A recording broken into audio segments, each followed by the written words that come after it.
So sweet good morning to all of you friends and most welcome to our YouTube channel Golden Tutorial. So friends, आज का हमारा जो topic है वो basically thermodynamic का part 4 होगा एंड इस वीडियो में हम पर्टिकुलरली टारगेट करेंगे हम ऊष्मा संविभाजन का नियम. ओके, क्या टारगेट करेंगे? ऊष्मा संविभाजन का नियम. और फ्रेंड्स, इस टॉपिक को स्टडी करने से पहले, इस टॉपिक को डिस्कस करने से पहले हम प्रीवियस वीडियो जो पब्लिश किया था वो क्या था? डिग्री ऑफ फ्रीडम पर बेस्ड था. ओके, किस पर बेस्ड था? Degree of freedom. फ्रेंड्स याद रखिएगा, मैं जितने भी वीडियोस अपलोड कर रहा हूँ वो सारी की सारी सीक्वेंस से हैं और मतलब एक टॉपिक दूसरे टॉपिक से कहीं ना कहीं लिंक है. ओके, इसलिए हम प्रीवियस वीडियो का थोड़ा सा क्विक रिव्यू कर लें. यानी कि हम प्रीवियस वीडियो में हम लोगों ने क्या पढ़ा था? प्रीवियस वीडियो में बेसिकली हम लोगों ने दो चीज़ें पढ़ी थी. क्या पढ़ा था? डिग्री ऑफ फ्रीडम पढ़ा था. ओके, और जो हमारा डिग्री ऑफ फ्रीडम का जो वैल्यू होता है मोनो एटॉमिक के लिए अलग होता है, डाई एटॉमिक के अलग होता है और ट्राई एटॉमिक के लिए अलग होता है. मोनो एटॉमिक के लिए फ्रेंड्स जो हमारा डिग्री ऑफ फ्रीडम का जो वैल्यू हुआ करता था वो हुआ करता था F=3. क्या हुआ करता था? F=3. डाई एटॉमिक के लिए F= वैल्यू हुआ करता था 5 एंड ट्राई एटॉमिक या फिर टेट्रा एटॉमिक या फिर पेंटा एटॉमिक के लिए यानी कि पॉली एटॉमिक के लिए हमारा डिग्री ऑफ फ्रीडम का जो वैल्यू हुआ करता था वो कितना हुआ करता था? 6. ओके, ये तो हुआ करता था फ्रेंड्स. तो ये हमें बाई हार्ट क्या होना चाहिए? याद होना चाहिए. ओके, एंड सेकंड पॉइंट जो हम लोगों ने पढ़ा था फ्रेंड्स, उसमें क्या पढ़ा था? सेकंड पॉइंट हमने पढ़ा था इफेक्ट, टेम्परेचर इफेक्ट. क्या पढ़ा था? सेकंड पॉइंट हम लोगों ने पढ़ा था temperature effect. Okay, second point हम लोगों ने पढ़ा था temperature effect on degree of freedom. Okay, यानी कि डिग्री ऑफ फ्रीडम पर टेम्परेचर इफेक्ट क्या पड़ता है. सो फ्रेंड्स याद रखिएगा, जो टेम्परेचर इफेक्ट पड़ता था वो क्या था कि जितनी भी डिग्री ऑफ फ्रीडम है उसमें 2+ हो जाया करता था. क्यों प्लस हुआ जाया करता था? बिकॉज जब हम हाई टेम्परेचर पर किसी भी आइडियल गैस को हीट किया करते थे तो ओबियसली अल्टीमेटली हमारी जो वाइब्रेशनल एनर्जी है वो इंक्लूड हो जाया करती. जैसे ही हमारी वाइब्रेशनल एनर्जी ओके यानी कि कंपन ऊर्जा इंक्लूड हुआ करती थी तो दो डिग्री ऑफ फ्रीडम हर एक आइडियल गैस की जो मतलब डिग्री ऑफ फ्रीडम होती है उसमें दो इंक्लूड हो जाया करती. दैट मीन्स अगर हम पूछें at high temperature temperature effect on degree of freedom. Okay, ये दो टॉपिक हम लोगों ने पढ़े थे. सो फ्रेंड्स, अगर हम बात करें कि टेम्परेचर इफेक्ट किस प्रकार से पता है, डिग्री ऑफ फ्रीडम में +2 कर दिया जाता है. ओके, यानी कि अब हम पूछे मोनोएटॉमिक के लिए डिग्री ऑफ फ्रीडम का मान बताइएगा, तब क्या हुआ? इसमें +2 इंक्रीज कर देंगे. ठीक है, कब करेंगे? जब एट हाई टेम्परेचर पूछता है. ओके, ये कितना होता है एट हाई टेम्परेचर पर? मोनोएटॉमिक के लिए 5, डायटोमिक के लिए 7 एंड ट्राईएटॉमिक के लिए +2 कर देंगे. कितना मिल जाएगा? 8. Okay, so take a screenshot. Well friends, ये सारी की सारी चीज़ें मैंने प्रीवियस वीडियो में अच्छे से एक्सप्लोर की हुई हैं. ओके, एंड केस अगर वो वाला वीडियो आपने नहीं देखा तो आप उस वाले वीडियो को मेरे चैनल पर विजिट करके देख सकते हैं. ओके, और वेल हम आई बटन में भी दे देंगे जो ऊपर आपको राइट हैंड साइड के टॉप कॉर्नर में दिखाई दे रहा होगा. ओके, वहाँ से भी आप वॉच कर सकते हैं. ओके, सो ना फ्रेंड्स, हमारा जो आज का असली टॉपिक है वो क्या है? ऊर्जा संविभाजन का नियम. ऑलराइट, क्या है? ऊर्जा संविभाजन का नियम. इंग्लिश में बोलते हैं friends law of equipartition of energy. Friends, मेरा ऐसा मानना है कि law of equipartition of energy देखने में बेसिक इजी लगता है लेकिन थोड़ा सा मुझे कम्प्लेक्स लगता था. ओके, लेकिन अब तो बहुत ही मैं अच्छे से एक्सप्लेन करूँगा. 100% गारंटी ले रहा हूँ कि आपको 100% समझ में आएगा. आप कभी भी फ्यूचर में नहीं बोलेंगे. ओके, सो ऊष्मा संविभाजन का जो सच में बहुत ही ज़्यादा इंपॉर्टेंट एग्जाम के पॉइंट ऑफ व्यू से. एंड प्रीवियस ईयर भी जब मैंने एयरफोर्स का एग्जाम दिया था तो ऊष्मा संविभाजन के नियम से एटलीस्ट 1 क्वेश्चन फ्रिक्वेंटली आस्क किया जाता है. Okay, so without wasting time let's start it. Okay friends, so चलिए इसे भी समझ लेते हैं.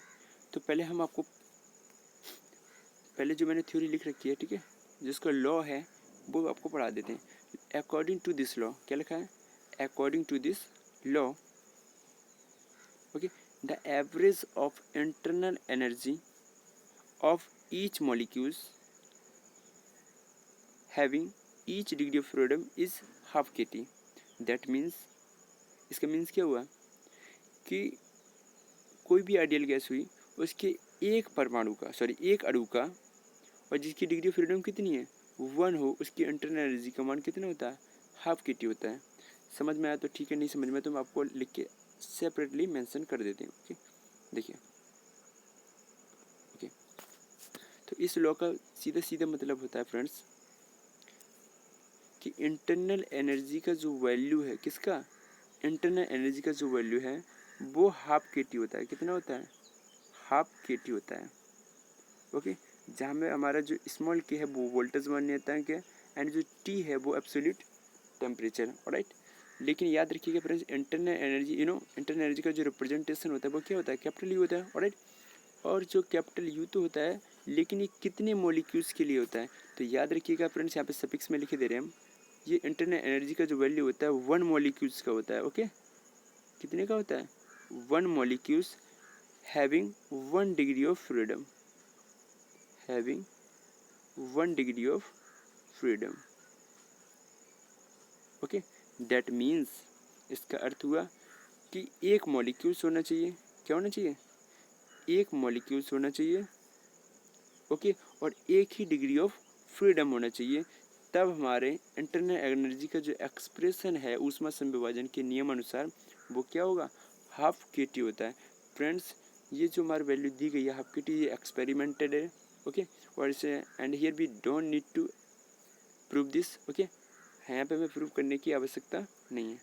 सो I hope you understand friends. एक बार फिर हम रिपीट कर देते हैं, इंटरनल किसी भी आइडियल गैस की इंटरनल एनर्जी का जो वैल्यू होता है वो क्या होता है, हाफ के टी होता है ऊष्मा संविभाजन के नियमानुसार। ऑलराइट, सो लेकिन इसमें भी क्राइटेरिया आपको गिवन है, क्या है कि एक मॉलिक्यूल्स होना चाहिए आइडियल गैस का, क्या होना चाहिए, एक मॉलिक्यूल्स होना चाहिए, और इसकी डिग्री फ्रीडम भी कितनी होनी चाहिए, एक ही होनी चाहिए। ओके, सो यहाँ पे फ्रेंड्स 2 वर्ड्स पे आपको फोकस करना है, ठीक है। क्या ईच मॉलिक्यूल्स, यहाँ पे फ्रेंड्स लिखा भी होगा, देखिए यहाँ पे लिखा होगा ईच मॉलिक्यूल्स, देखिए लिखा each molecules and each degree of freedom. Each का मीन्स क्या होता है, 1। ओके, यानी कि एक मॉलिक्यूल्स होना चाहिए और एक ही डिग्री ऑफ फ्रीडम हो रही है, इसमें कोई चॉइस नहीं है, दोनों ही एग्जिस्ट करने चाहिए।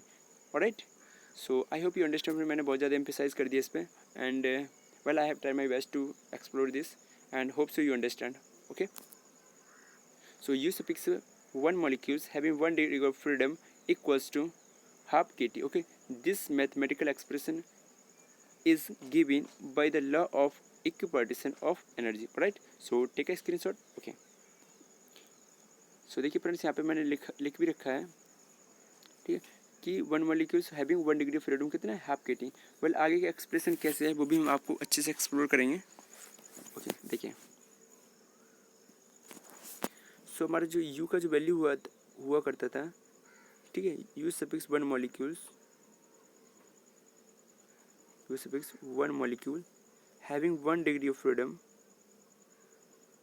हैविंग 1 डिग्री ऑफ फ्रीडम, इसका जो एक्सप्रेशन दिया गया फ्रेंड्स वो क्या था, इक्वल में हाफ के टी था। क्या था, हाफ के टी, जहाँ पे के हमारा क्या होता है, वोल्टेज मान कांस्टेंट होता है। क्या होता है, यहाँ पे के हमारा होता है वोल्टेज मान कांस्टेंट। ओके, ब्रश चेंज कर लेते हैं, वोल्टेज मान कांस्टेंट, वोल्टेज मान कांस्टेंट। ओके, हमारा जो के का जो फॉर्मूला है वो क्या होता है, आर बाई एन। क्या होता है, आर बाई एन। ओके, जहाँ पे आर हमारा क्या होता है, यूनिवर्सल गैस कांस्टेंट होता है, एंड हमारा जो कैपिटल एन है वो क्या है, एवोगैड्रो नंबर। क्या है, एवोगैड्रो नंबर है। Okay, so take a screenshot.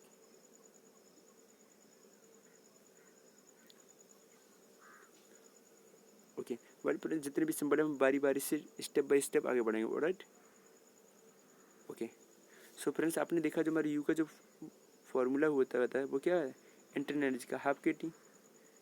Okay, यहाँ पे 1 मॉलिक्यूल्स होना चाहिए, 1 डिग्री ऑफ फ्रीडम होना चाहिए, ठीक है। और के का जो फॉर्मूला होता है वो हमारा क्या होता है, आर बाई एन। क्या होता है, आर बाई एन। चलिए ब्रश चेंज कर लेते हैं।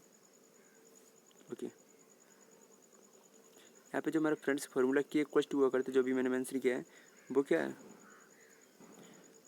वो हमारा k equals to R by N. Okay, and इसे फर्दर सॉल्व करें तो हमें मिल जाता है क्या, के एन इक्वल्स टू आर। क्या मिल जाता है, k N equals to R. Alright, so friends ये वाला देखिएगा नीचे वाला फार्मूला, बात तो एक ही है, मैंने ठीक है क्रॉस मल्टीप्लाई करके लिख लिया है, लेकिन जो के एन इक्वल्स टू आर है ये अगेन एंड अगेन यूज होगा। Okay, so here we need to focus over it. Alright, okay. And देखिएगा फ्रेंड्स कि यहाँ पे जो के हमारा के क्या बोल्ट्जमान कांस्टेंट है, और के का जो वैल्यू होता है कोई फिक्स नहीं होता है, डिफरेंट डिफरेंट गैसों के लिए डिफरेंट डिफरेंट होता है। ऑलराइट, एंड हमारा जो आर है वो क्या है, यूनिवर्सल गैस कांस्टेंट है। आर हमारा क्या है, यूनिवर्सल गैस कांस्टेंट है। ओके, जो हमारा आर है ये क्या है, यूनिवर्सल गैस कांस्टेंट है, और इसका जो वैल्यू होता है फ्रेंड्स वो क्या होता है 0.0821 एटीएम पास्कल प्रति मोल केल्विन। ओके, ये हमारा वैल्यू होता है यूनिवर्सल गैस कांस्टेंट का। ओके, इसकी एन अदर वैल्यू भी होती है फ्रेंड्स, वो भी हम आपको मेंशन कर देते हैं। आर इक्वल्स टू या आर अप्रोक्सीमेटली इक्वल्स टू, वो चेंज कर लेते हैं। इसका जो वैल्यू होता है 8.341, क्या होता है 8.341, लेकिन इसका यूनिट डिफरेंट होता है, वो क्या होता है जूल पर मोल केल्विन, जूल पर मोल केल्विन। राइट, सो फ्रेंड्स ये वाली वैल्यू है जो एमसीक्यू में समटाइम्स पूछ ली जाती हैं। So here we remember this. Okay, so आपको इसे याद करने की ज़रूरत है। सो फ्रेंड्स आप ये भी सोच रहे हैं मतलब कि इसका यूनिट कैसे आया। ओके, ये कैसे आया, तो फ्रेंड्स इसकी थर्मोडायनामिक के बाद सॉरी नेक्स्ट जो वीडियो होगा हमारा वो क्या होगा, आइडियल गैस के ऊपर होगा। ओके, आइडियल जैसे बॉल्स लॉ हो गया, चॉल्स लॉ हो गया, आइडियल गैस इक्वेशन होगा, उसमें हम ये सारी की सारी चीज़ें एक्सप्लोर करेंगे कि आर का यूनिट एटीएम पास्कल पर मोल केल्विन कब होता है और जूल पर मोल केल्विन कब होता है। वेल फ्रेंड्स यहाँ पे अगर याद कर लें तो बेस्ट है। ओके, अगर वेल इसके पीछे क्या लॉजिक है, कैसे आया, तो इसके बाद जो वीडियो आएगा आपका आइडियल गैस वाला, ठीक है, उसमें हम ये चीज़ें सब एक्सप्लेन कर देंगे। Alright, so you don't need to worry about it. Alright, okay, now so देखिएगा फ्रेंड्स थोड़ा सा और एक्सप्लेन कर दें कि के इक्वल्स टू हमारा जो फॉर्मूला होता है वो क्या होता है आर बाई एन। ओके, अगर इसे फर्दर सॉल्व करें तो हमें मिल जाता है k N equals to are. क्या मिल जाता है, k N equals to R. Friends यहाँ पे आपको अच्छे से बार फोकस करना है। ओके, बिकॉज ये वाला जो फॉर्मूला है k N equals to R ये अगेन एंड अगेन यूज होने वाला है। Alright, okay, I am emphasizing again and why, because this formula will be used again and again, alright, after some time. That's why I'm repeating this. Okay, now friends यहाँ पे जो हमारा r है, यहाँ पे जो हमारा r है उसका जो वैल्यू है फ्रेंड्स मैंने भी मेंशन कर दी। ओके, अब बचा क्या, capital N. Capital N friends होती है हमारी आवोगैड्रो संख्या। क्या होती है, Avogadro number. Okay, Avogadro number, ये हमारे आवोगैड्रो नंबर होते हैं। ओके, और जब कैपिटल एन का जो वैल्यू होता है फ्रेंड्स वो क्या होता है, देखिए सॉरी, कैपिटल एन का जो वैल्यू होता है फ्रेंड्स वो होता है 6.023 इंटू 10⁻³ मॉलिक्यूल्स। ओके, तो ये हमारी वैल्यू होती है कैपिटल एन की, जिसे हमें याद करनी है। Alright, so take a screenshot. Okay, so I hope friends आपकी समझ में आ गया होगा। नाउ चलिए फ्रेंड्स, अब हमारा जो ऊष्मा संभवाजन का जो रूल्स था अब उस पर आते हैं। देखिए ऊष्मा संभवाजन का रूल्स हमारा क्या था फ्रेंड्स, आप भी मजबूर हो जाएंगे, हम इतनी बार बताएंगे ना कि आप मजबूर हो जाएंगे याद करने के लिए। ऊष्मा संभवाजन के नियम से जो किसी भी आइडियल गैस का जो इंटरनल एनर्जी हुआ करता था कैपिटल यू, और आइडियल गैस का कितना मॉलिक्यूल्स होना चाहिए, 1 मॉलिक्यूल्स होना चाहिए। ओके, 1 मॉलिक्यूल्स, और कितनी डिग्री ऑफ फ्रीडम होनी चाहिए, having 1 degree of freedom. Okay, तब इंटरनल एनर्जी यू का मान हुआ करता था हाफ के टी। क्या हुआ करता था, half k T. Okay, suppose ये फ्रेंड्स समझ में आया। ओके, अब वाई द वे अगर फ्रेंड्स आप सोच रहे होंगे अगर मैंने मान लिया कि डिग्री ऑफ फ्रीडम 1 ना हो के स्मॉल एफ सॉरी 2 है, कितनी है, मॉलिक्यूल्स एक ही रहे लेकिन डिग्री ऑफ फ्रीडम 2 हो जाए, कभी 3 हो जाए, कभी 4 हो जाए, तब क्या होगा, तब अगर देखो 2 है तो 2 का गुणा कर देंगे, 2 गुणे हाफ के टी। अगर 3 है, ओके, अगर 3 है तो 3 का करेंगे, 3 गुणे हाफ के टी। अगर 4 डिग्री ऑफ फ्रीडम है तो क्या करेंगे, 4 गुणे हाफ के टी, लेकिन मॉलिक्यूल्स एक ही रहना चाहिए। ओके, तो ये सारी की सारी चीज़ें अपने जितने भी आपके डाउट माइंड में चल रहे हैं वो सारे हम केसेस बना के पढ़ेंगे। Right, so without wasting time let's forward it. Okay, so देखिएगा फ्रेंड्स, यहाँ पे पहला क्राइटेरिया केस 1 लिखा है मैंने, फॉर मोनोएटॉमिक गैस। क्या लिखा है? Monoatomic gas. सो देखिए फ्रेंड्स, यू बराबर हमारा क्या था, थोड़ा सा और एक्सप्लेन कर दें। यू बराबर था क्या हमारा, U suffix 1 molecules having 1 degree of freedom half KT. क्या था? हाफ केटी। फ्रेंड्स यहाँ पे 1 मॉलिक्यूल, सपोज मैंने मान लिया, ओके, मान लिया कि having small F degree of freedom, तब हमारा क्या हो जाएगा, एफ गुणे हाफ केटी। होगा कि नहीं? ओबियसली होगा। ओके, यूनिटरी लॉ के अकॉर्डिंग अगर 1 डिग्री ऑफ फ्रीडम का मान हाफ के टी है, 2 डिग्री ऑफ फ्रीडम का 2 गुणे half k T, 3 degree of freedom का मान 3 गुणे half k T, same way dot dot dot F degree of freedom का मान क्या होगा, एफ गुणे हाफ के टी। तो इसे हम ऐसे भी लिख सकते हैं friends, f by two half k T. Okay, कैसे लिख सकते हैं, f by two half k T. Okay, now friends आप सोच रहे होंगे कि मैंने जो डिग्री ऑफ फ्रीडम थी, जो मेन एक्सप्रेशन, देखिए फ्रेंड्स हमारा मेन एक्सप्रेशन क्या है, ये वाला है। और ये कब है, जब 1 मॉलिक्यूल से, कब है, जब हमारा 1 मॉलिक्यूल से, एक बार फिर रिपीट कर दें, ये वाला एक्सप्रेशन कब दिया था, जब हमारा 1 मॉलिक्यूल से, okay, and 1 degree of freedom, 1 degree of freedom, तब एक्सप्रेशन हमारा ये वाला था। ओके, अगर सपोज दैट मॉलिक्यूल्स एक ही रहे और डिग्री ऑफ फ्रीडम क्या हो जाए, स्मॉल एफ हो जाए, तब क्रॉस कर, क्या एफ का क्या कर देंगे, मल्टीप्लाई कर देंगे, तो F multiplied by half k T. ठीक है, फर्दर सॉल्व करेंगे, एफ वाई टू के टी। ओके, नाउ ये तो हमारा केस नंबर 1 हो गया। ये सारे के फॉर्मूले फ्रेंड्स कहाँ से ड्राइव हो रहे हैं, ओके, यहाँ से, इसे क्वेश्चन नंबर 1 मान लीजिएगा। ओके, दूसरा, अब मैंने मान लिया फ्रेंड्स कि डिग्री ऑफ फ्रीडम एफ है, अब साथ साथ हमारे जो मॉलिक्यूल्स है, नंबर ऑफ मॉलिक्यूल वो भी चेंज हो जाए। मैंने मान लिया नंबर ऑफ मॉलिक्यूल्स क्या है, स्मॉल एन है, एंड डिग्री ऑफ फ्रीडम हमारी क्या है, स्मॉल एफ है। ओके, तो ओबियसली इसका जो एक्सप्रेशन हो जाएगा वो क्या हो जाएगा, N cross f by two half k T. Okay, यही तो होगा। राइट, अब इसे फर्दर जब हम सॉल्व करेंगे तो हमें मिल जाएगा कितना, इसे ये हमें मिल जाएगा हाफ, ठीक है, एफ आर टी, क्या मिल जाएगा, half F R T. Okay friends, ये कहाँ से आएगा, तो देखिएगा फ्रेंड्स, थोड़ा सा बता दें आपको, यहाँ पे जो आप देख पा रहे हैं एन, क्या देख पा रहे हैं, एन, और यहाँ पे आप देख पा रहे हैं के। ठीक है, तो के इंटू एन का वैल्यू कितना होता है, आर होता है। क्या होता है, आर होता है। के इंटू एन का वैल्यू कितना होता है, आर। मैंने प्रीवियस वीडियो में बताया k equals to R by N हुआ करता था मैंने, ठीक है, और इम्प्लाइज करके फर्दर सॉल्व करके लिखा था आर इक्वल्स टू के एन, और मैंने इम्प्लाइज किया ये फॉर्मूला आगे चल के यूज़ होने वाला है, तो यूज़ हो गया फ्रेंड्स। यहाँ पे मैंने इसलिए नहीं लिख पा रहा हूँ, यहाँ पे थोड़ा स्क्रीन छोटा है। Alright, so I hope you are understand. Okay, now अब हम पढ़ेंगे केसेस। ओके, तो देखिए फ्रेंड्स, मोनोटोमिक गैस के लिए हमारा डिग्री ऑफ फ्रीडम का मान कितना होता है। सो एक बार फिर रिपीट कर देते हैं फ्रेंड्स। देखिए अभी हम कोई केसेस नहीं, एक बार फिर रिपीट कर दिए, उसमें से विभाजन नियम के अनुसार जो 3 एक्सप्रेशन निकलते हैं, कितने एक्सप्रेशन निकलते हैं, 3 एक्सप्रेशन निकलते हैं। वो कौन कौन से एक्सप्रेशन निकलते हैं, लेट अस अंडरस्टैंड। ठीक है, पहला तो एक्सप्रेशन हमारा था you equals to half k T. क्या था, you equals to half k T.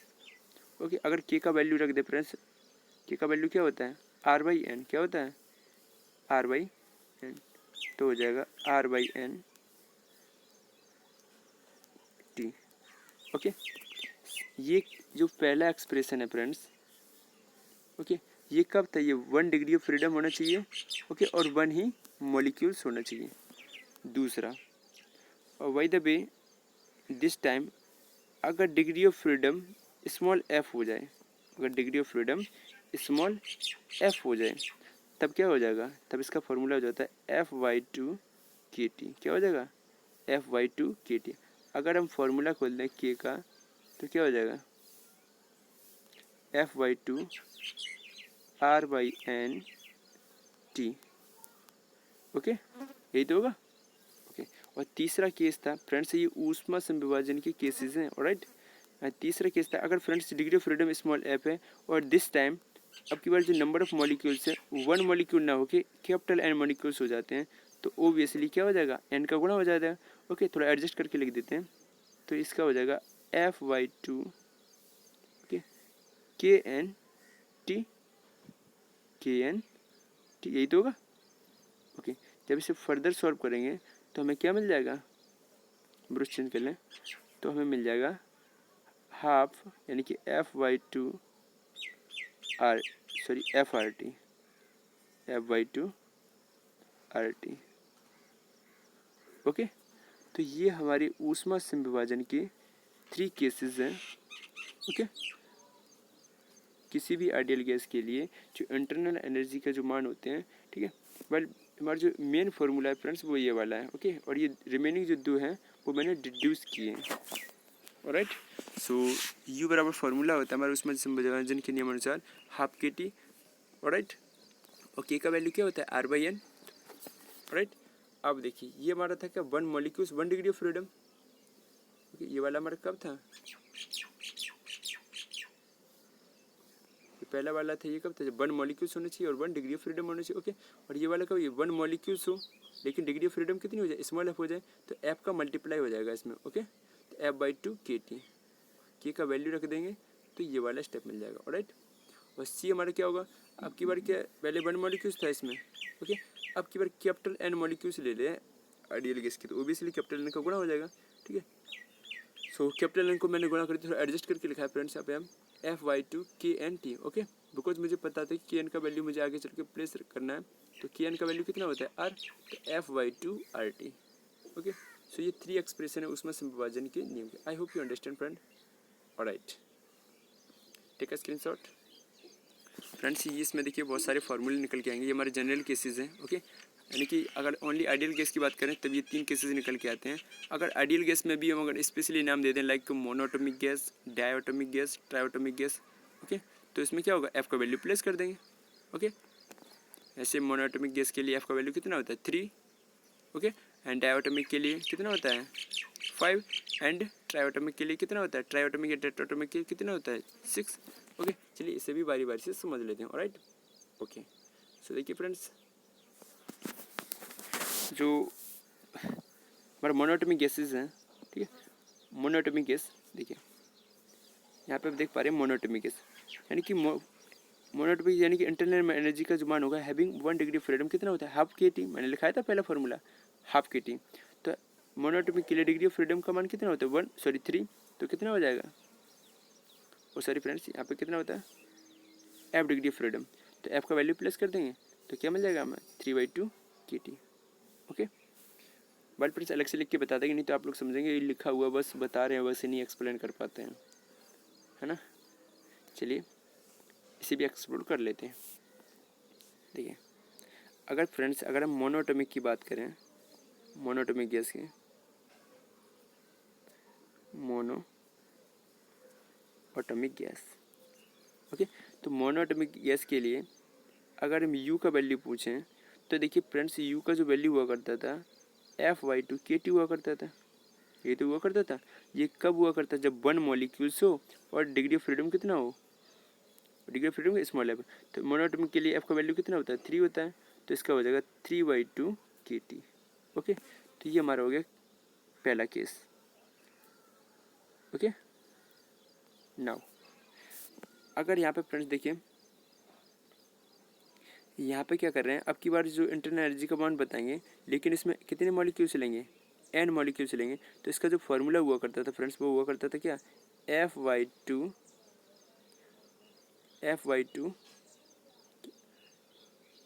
NT, ये तो हुआ करता था F/2 RT,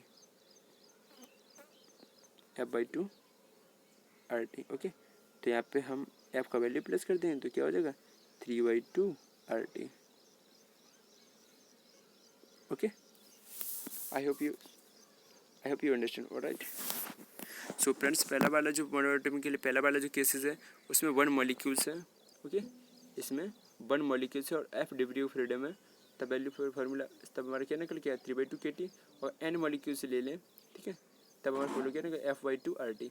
फ्रेंड्स यहाँ पे हम थोड़ा एम्फेसाइज करेंगे, फोकस करवाएंगे आपका कि जब हम ओनली डिग्री ऑफ फ्रीडम में चेंजिंग करें, किस में चेंजिंग करें, डिग्री ऑफ फ्रीडम, किस में चेंजिंग करें, डिग्री ऑफ फ्रीडम में, तब याद रखिएगा उसमें KT आता है, क्या आता है KT।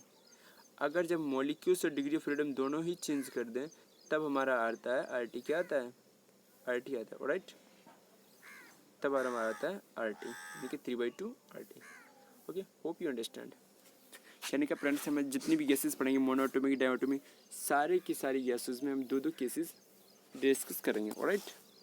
तो इस प्रकार से हमारे 6 केसेस बनते हैं। 6 केसेस में से कोई भी एक केसेस फ्रीक्वेंटली कॉम्पिटिटिव एग्जाम में पूछा जाता है, like air force, navy, NDA and Indian coast guard, alright. Okay, now अब हम पढ़ेंगे फ्रेंड्स डायटॉमिक गैस के लिए। किसके लिए पढ़ेंगे? डायटॉमिक गैस के लिए। तो चलिए इसे भी समझ लेते हैं। ब्रश चेंज कर लें। ओके, सो अब हम पढ़ेंगे friends diatomic gas. Diatomic gas. Okay, so friends पहला केस था हमारा जो जनरल केस था, ओके, वो क्या था? देखिए, ब्रश चेंज कर लें। ओके, सो डायटॉमिक गैस के लिए जो हमारा पहला केस था, यू सफिक्स एफ का जो वैल्यू हुआ करता था वो क्या हुआ करता था? F/2 kT। कितना हुआ करता था? F/2 kT। ये क्या था? जनरल गैस था हमारा, किसका? आइडियल गैस का। ना फ्रेंड्स हमने आइडियल गैस में भी एक पर्टिकुलर गैस ले ली, वो क्या है? Diatomic gas. And you know diatomic gas के लिए हमारा डिग्री ऑफ फ्रीडम का मान कितना होता है? 5 होता है। कितना होता है? 5 होता है। I think you know about it, and if you don't know then please remember it, alright. यहाँ पे हम एफ का वैल्यू प्लेस कर देंगे, कितना हो जाएगा? 5/2 kT। ओके, नाउ जो सेकंड केस है फ्रेंड्स, इसमें आइडियल गैस की इंटरनल एनर्जी का मान बताएंगे, लेकिन इसमें हम डायटॉमिक गैस के n मॉलिक्यूल से लेंगे। कितने मॉलिक्यूल से लेंगे? n। सो फ्रेंड्स अगर हम n मॉलिक्यूल से ले लें, ठीक है, तो इसे थोड़ा एडजस्ट करके लिखें, तो इसका फॉर्मूला क्या हुआ करता था? F/2 RT। क्या हुआ करता था? F/2 RT। Okay, and diatomic के लिए आपका मान कितना होता है? 5। तो वैल्यू प्लेस कर देंगे तो हमारा हो जाएगा 5/2 RT। ओके, सो फ्रेंड्स अब एक बार फिर रिपीट कर देते हैं, ठीक है। क्या रिपीट करते हैं कि जब भी हम एक मॉलिक्यूल से लेंगे, ओके, एक मॉलिक्यूल से लेंगे और डिग्री ऑफ फ्रीडम कितना लेंगे? F लेंगे, तब हमारा जो आंसर आता है वो KT के फॉर्मेट में आता है। किसके फॉर्मेट में आता है? KT के फॉर्मेट में। ओके, ये रहा, KT के फॉर्मेट में आएगा, ऑलराइट। और जब हम n मॉलिक्यूल से लेते हैं, ठीक है, तब हमारा जो आने वाला जो आंसर होता है फ्रेंड्स, वो किसके फॉर्मेट में आता है? वो हमारा आता है RT के फॉर्मेट में। क्यों आता है? बिकॉज Kn बराबर क्या रख देते हैं हम लोग? R रख देते हैं, alright. I hope you understand. Take a screenshot. Okay, so now friends अब हम थर्ड केस पढ़ेंगे फॉर ट्राईएटॉमिक गैस। क्या पढ़ेंगे? फॉर ट्राईएटॉमिक गैस या फिर polyatomic gas. So friends polyatomic जैसे हम बोलें तो समझ लिए पॉलीएटॉमिक के अंडर में ट्राईएटॉमिक भी आता है, टेट्राएटॉमिक भी आता है और पेंटाएटॉमिक भी आता है। ओके, सो चलिए पॉलीएटॉमिक गैस करके लिख लेते हैं, पॉलीएटॉमिक गैस। ओके, तो अब इसके लिए हम केसेस पढ़ेंगे। ओके, तो पॉलीएटॉमिक गैस के लिए डिग्री ऑफ फ्रीडम का मान फ्रेंड्स कितना होता है? 6 होता है। कितना होता है? 6, ऑलराइट। ओके, सो चलिए इसमें पहला केस पढ़ेंगे फ्रेंड्स। इसमें जो पहला केस होगा हमारा वो क्या होगा कि internal energy of polyatomic gas having small f degree of freedom and 1 molecules. इसका फॉर्मूला हुआ करता था F/2 kT। क्या हुआ करता था? F/2 kT। ओके, यहाँ पे f का वैल्यू कितना है? 6। कितना है? 6। तो 2 से कैंसिल हो जाएगा तो हमें मिल जाएगा क्या? 3 kT। क्या मिल जाएगा? 3 kT। फ्रेंड्स यहाँ पे मैंने k का f स्मॉल f का वैल्यू कितना रख दिया है? 6। ठीक है, अब बच्चों की तरह नहीं 6/2, 2 से 2 3 6, ठीक है, ये सब नहीं है ना। आप थोड़ा स्मार्ट हो गए हम लोग, ओके, बच्चे नहीं रहे। ओके, जो सेकंड केस है हमारा फ्रेंड्स वो क्या है? हमारा जो सेकंड केस है, देखिए इसमें जो सेकंड केस होगा उसमें क्या? Internal energy of polyatomic gas, इसमें having n molecules and small f degree of freedom. तब इसका जो फॉर्मूला हुआ करता था, तब ये क्या हुआ करता था? F/2 RT। क्या हुआ करता था? F/2 RT। तो पॉलीएटॉमिक की गैस के लिए हमारा f का मान कितना होता है? 6। तो 6/2 कैंसिलेशन करके क्या आ जाएगा? 3RT कितना आ जाएगा 3RT। ओके फ्रेंड्स, सो ये 2 केसेस हैं, ठीक है। यानी कि फ्रेंड्स अब हम अगर समराइज़ करें चीज़ों को तो पॉलीएटॉमिक में भी हमने 2 केसेस पढ़े, ठीक है, डायटोमिक में भी 2 केसेस पढ़े एंड टेट्राएट या फिर पॉलीएटॉमिक में यानी कि डायटोमिक में भी पढ़े 2 केसेस और पॉलीएटॉमिक। तो ओवरऑल अगर इंक्लूड कर लें तो कितना में जाए 6 केसेस हो गए हमारे पास। ओके, तो ज़्यादा टफ नहीं है फ्रेंड्स। अगर आपको लॉ ऑफ इक्विपार्टीशन में जो हमने 3 स्टार्टिंग में जो फार्मूले बनवाए थे अगर वो अच्छे से आते हैं फिर क्या है, बस स्मॉल आप कमांड रखना है। Okay, I hope you understand friends. अगर ये देखिए फ्रेंड्स, देखने को मैंने 6 केसेस बना दी, लेंदी हकीकत में मुझे बहुत लेंदी लगता था एंड आई होप आपको इतना लेंदी नहीं लगा होगा बिकॉज मैंने चीज़ें बहुत ही ज़्यादा धीमे धीमे एक्सप्लेन किए and hope you understand. Okay, so चलिए फ्रेंड्स, तो आज की वीडियो में शायद इतना ही है। हाँ जी, आज की वीडियो में इतना ही है। ओके, एक बार फिर रिपीट कर लेते फ्रेंड्स, वो वीडियो लेंथ बहुत ज़्यादा हो गई फ्रेंड्स, तो आज की वीडियो में इतना ही। Okay, so I hope you understand and if you like this video so please don't forget to subscribe our channel, okay, golden tutorial, and please don't forget to share this video as well. All right, so thank you so much for watching this video. Bye.